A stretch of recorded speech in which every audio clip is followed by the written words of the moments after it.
तो दोस्तों welcome back to our channel. दोस्तों 2023 facelift Hyundai Grand i10 Nios और ऑरा में क्लस्टर को चेंज कर दिया है। यहाँ पे अब आपको ज़्यादा इंफॉर्मेटिव और ज़्यादा फीचर्स वाला क्लस्टर मिलता है, जिसमें बहुत सारी सेटिंग्स हैं, बहुत सारी चीज़ों को आप अपने हिसाब से सेट कर सकते हैं। अगर आप Hyundai Grand i10 Nios base छोड़ दें एरा, तो उसके ऊपर मैग्ना से ये क्लस्टर आ जाता है, और ऑरा में भी बेस ई को छोड़ दें तो एस वेरिएंट से ये सेम क्लस्टर आ जाएगा। तो यहाँ पे दोस्तों अगर आप इन वेरिएंट्स को परचेज कर चुके हैं नियोस के या फिर ऑरा के, और जानना चाहते हैं क्या क्या इसमें इंफॉर्मेशंस हैं, क्या क्या चीज़ें इसमें आती हैं, कौन कौन से फीचर्स को हम कस्टमाइज कर सकते हैं, कैसे इनसे बेनिफिट्स मिलता है, तो हमारे इस वीडियो को चेक करिए। मैं सारी चीज़ें आपको बताने वाला हूं। तो चलिए फटाफट स्टार्ट करते हैं अपने इस वीडियो को। कार दुनिया से मैं विनी आपका स्वागत करता हूं। तो दोस्तों ये है आपके सामने इसके मीटर का देखिए इंटरफेस, यानी यहाँ पे राइट साइड पे अगर आप चेक करिए तो इसमें आपको स्पीडोमीटर, उसके नीचे फ्यूल गॉज यानी फ्यूल लेवल्स चेक कराएगा। लेफ्ट हैंड साइड पे जो है आरपीएम मीटर और इंजन टेम्परेचर की ये निडल दी हुई है। तो यहाँ पे ये दोनों चीजें तो सिंपल हैं। टिपिकल जो है वो इसका एमआईडी है। एमआईडी में आती है बहुत सारी इंफॉर्मेशन। तो चलिए फटाफट एक एक चीज आपको एक्सप्लेन करते हैं। तो सबसे पहले अभी आपको क्या क्या दिख रहा है, ऊपर की तरफ टॉप में आएगा लिखकर डिस्टेंस टू एम्प्टी, फ्यूल के हिसाब से कितनी दूर तक गाड़ी चली जाएगी वो यहाँ पे कैलकुलेट करके बताएगा। टोटल कार कितनी चली है वो यहाँ पे आप देख रहे हैं, जो 36 किलोमीटर दिखा रहा है, और लेफ्ट हैंड साइड पे जो 27 डिग्री सेंटीग्रेड दिखा रहा है ये आउटसाइड एटमॉस्फेरिक टेम्परेचर है। और सेंटर पे यहाँ पे मिल जाएगी डिजिटल स्पीड। तो यहाँ पे स्पीड चेक करने के दो तरीके हो गए, एक तो ये निडल और एक ये डिजिटली आप इसमें देख सकते हैं। इसके अलावा अगर हम स्टीयरिंग पे ध्यान देंगे तो यहाँ पे ये 3 बटन्स दे रखे हैं जो कि इसके क्लस्टर के लिए हैं। ये 3 बटन तो क्रूज कंट्रोल के हैं, इनको छोड़ के अगर इनकी बात करते हैं तो यहाँ से इंफॉर्मेशन स्विच होती है। ये देखिए इस तरीके से यहाँ पे हम स्विच ले रहे हैं। इसके अलावा जो सेंटर पे ये वाला बटन दिया हुआ है, इससे यहाँ पे इंफॉर्मेशंस जो है ये देखिए चेंज हो रही हैं। तो इसमें सबसे ऊपर आएगा ट्रिप मीटर, यानी आपकी गाड़ी लास्ट रीसेट के बाद कितनी चली है वो यहाँ पे दिखाएगा। उसके नीचे गाड़ी का माइलेज शो करेगा, और ये आ रहा है इंजन रनिंग टाइम, यानी कितनी देर तक गाड़ी का इंजन स्टार्ट रहा है। किसी भी इंफॉर्मेशन को अगर हमें रीसेट करना है तो इस ओके बटन को जब हम प्रेस करे रहेंगे तो ये इंफॉर्मेशन जो है वो रीसेट हो जाएगी। इसके अलावा यहाँ पे फर्दर हम इसी बटन से जो है स्विच करते हैं तो एक्यूमुलेटेड इन्फो में भी दोस्तों वही सारी इंफॉर्मेशन आ रही हैं जो मैंने इससे पहले चेक कराई थी। तो रीसेट मैंने पहले वाले को किया तो ये वाली भी देखिए इंफॉर्मेशन रीसेट नहीं हुई है। तो यहाँ पे इंडिविजुअली हम किसी भी इंफॉर्मेशन को रीसेट कर सकते हैं। फर्दर आगे बढ़ते हैं तो गाड़ी का माइलेज, जो फ्यूल इकोनॉमी है वो दिखा रहा है। और दोस्तों ये फ्यूल इकोनॉमी जो है ये लास्ट रीसेट से आती है, और इस पे मत जाइएगा, ये 9 किलोमीटर पर लीटर दिखा रहा है। इतना कम इस गाड़ी का माइलेज नहीं है, क्योंकि खड़ी कार को जब हम स्टार्ट रखते हैं तो माइलेज गिरता हुआ यहाँ पे शो करेगा। तो यहाँ पे भी हम अगेन जब इसको रीसेट कर देंगे तो अब इस समय से वापस माइलेज को कैलकुलेट करने लगेगा। तो जब भी आपको एक्चुअल माइलेज चेक करना है, मान लीजिए आपको सिटी का माइलेज चेक करना है तो रीसेट कर लीजिए, उसके बाद ड्राइव करना शुरू करिए। अगर आपको हाईवे का माइलेज चेक करना है तो जब आप हाईवे पर जाइए उसके बाद इसको रीसेट कर दीजिए, फिर गाड़ी को ड्राइव करिए तो आपको करेक्ट माइलेज दिखाई देगा।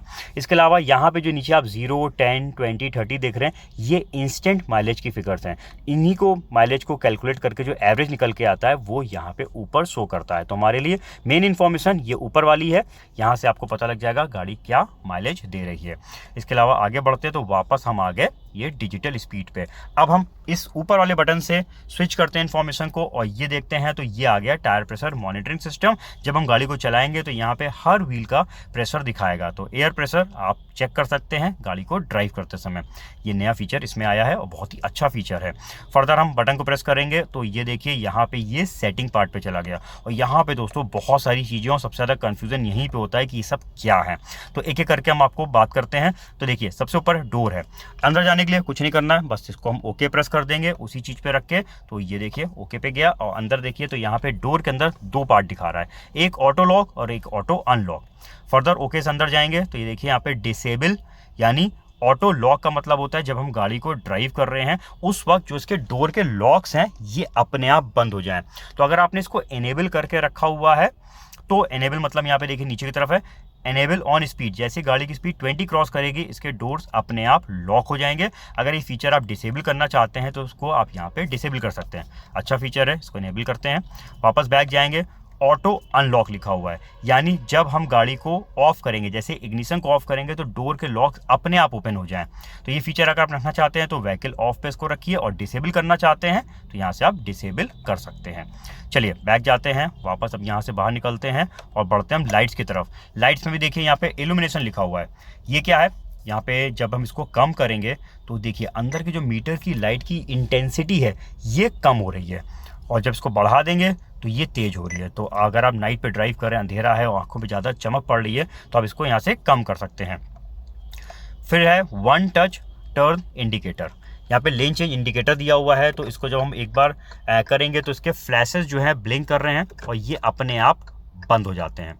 तो ये लेन चेंज है, ये हल्का सा हमको बस करना है। अगर हमने इसको पूरा कर दिया तो जब स्टीयरिंग को घुमाएंगे, सीधा करेंगे, तभी जाके इंडिकेटर्स बंद होंगे, लेकिन जब हल्का सा प्रेस करते हैं तो ये लेन चेंज वर्क करता है। और इसके फ्लैशेस को हम यहाँ से सेट कर सकते हैं 3, 5 और 7 पे, यानी कितने बार फ्लैशेस यानी इंडिकेटर्स ऑन हो उसके बाद फिर वापस बंद हो, तो उसके यहाँ पे लेवल्स को आप सेट कर पाएंगे। तो ये हो गया। बाकी अगर आप लेन चेंज इंडिकेटर को ऑफ भी करना चाहते हैं तो यहाँ से ऑफ कर सकते हैं। चलिए अब बढ़ते हैं एम्बियंट लाइट ब्राइटनेस।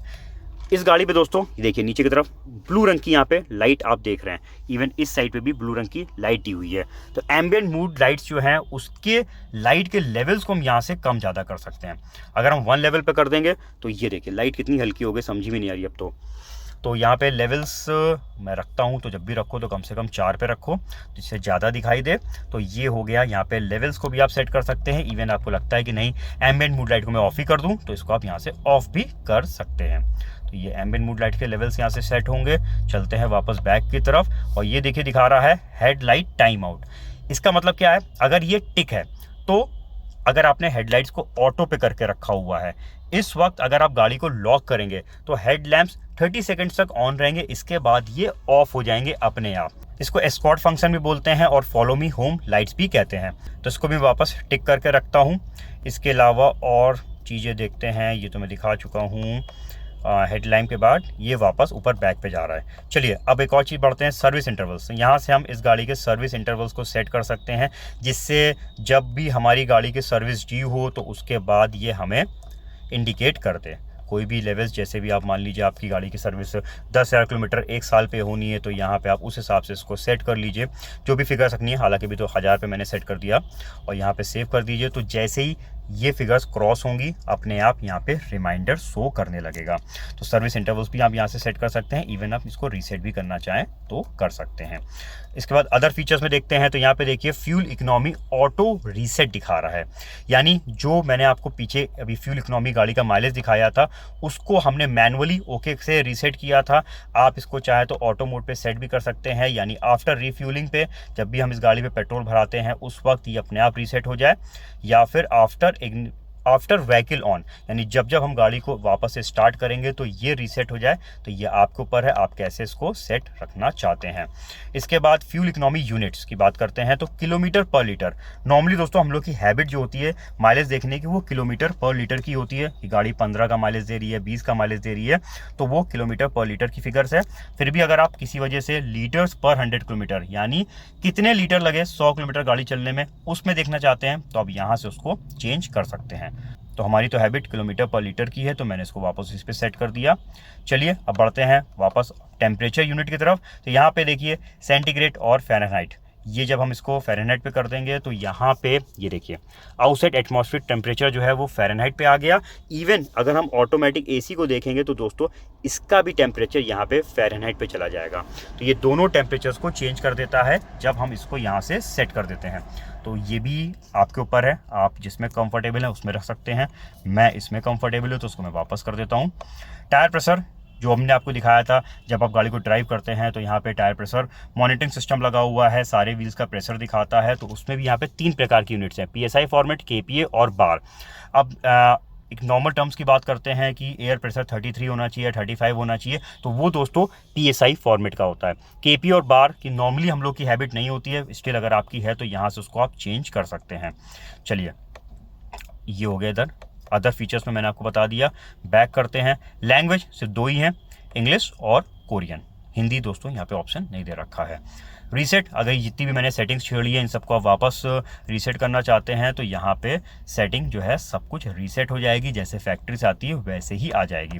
तो ये सारे यूज़र सेटिंग पार्ट्स मैंने आपको बता दिए हैं और क्या क्या चीज़ें कैसे कैसे इनको यूज़ कर सकते हैं, सब कुछ मैंने आपको एक्सप्लेन किया। तो यहाँ पे इतनी सारी दोस्तों इसमें इन्फॉर्मेशन आती हैं, तो मैंने अपने हिसाब से दोस्तों सारी चीज़ें एक्सप्लेन करी हैं। स्टिल अगर आपको कुछ भी कन्फ्यूजन है तो आप हमारे कमेंट सेक्शन पर जाके लिख सकते हैं, मैं पूरी कोशिश करूँगा आपके सवालों के जवाब को देने की। बाकी दोस्तों ये वीडियो पसंद आया तो लाइक करिएगा, शेयर करिएगा और बने रहिए हमारे चैनल कार दुनिया में। Thank you.